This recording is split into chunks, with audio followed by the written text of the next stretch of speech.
Thomas and Percy are good friends, but sometimes Percy teases Thomas about being frightened, and he doesn't like that at all. One evening he was dozing happily in the shed, but Percy wanted to talk. "Wake up, Thomas. Are you dreaming about the time you thought I was a ghost?" "Certainly not. Anyway, I was only pretending to be scared. I knew it was you, really." Percy went on teasing him. "I hope the guard leaves the light on for you tonight." "Why?"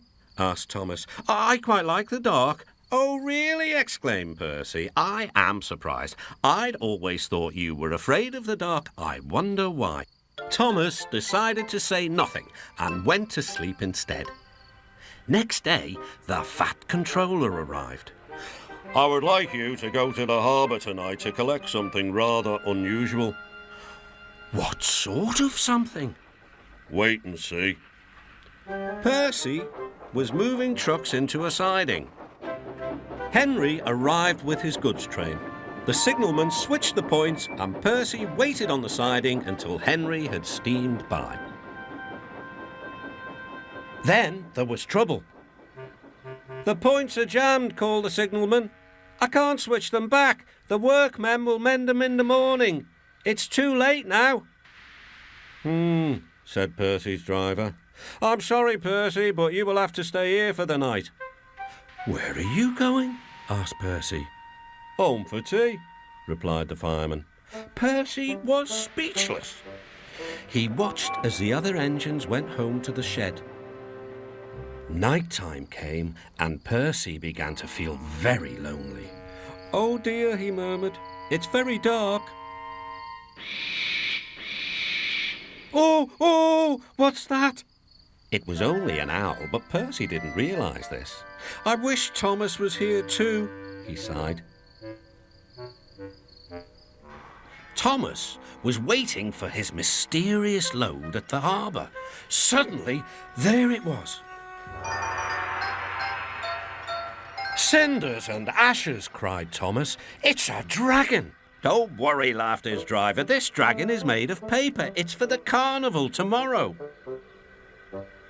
Workmen lifted the dragon onto Thomas's low loader and put lights all around it for protection. Then Thomas set off into the misty night.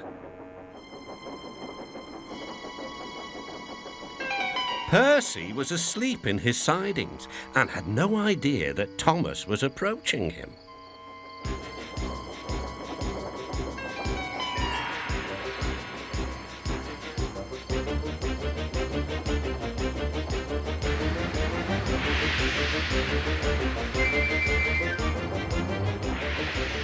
"Help!" cried Percy. "I'm not going to open my eyes until my driver comes."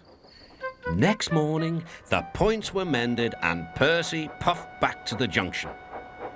Gordon was just about to leave with the express. "You'll never guess what I saw last night." Gordon was in no mood for puzzles. "I'm a busy engine. I don't have time for your games." "I've seen a huge dragon. It was covered in lights." Gordon snorted. "You've been in the sun too long. Your dome has cracked." When the other engines heard the news, they laughed too. "Look out, Percy," chuckled James, "or the dragon may gobble you up." "No one believes me," puffed Percy. "Maybe I did imagine the dragon after all." But Percy soon found out that he hadn't. "Help! Save me!" cried Percy.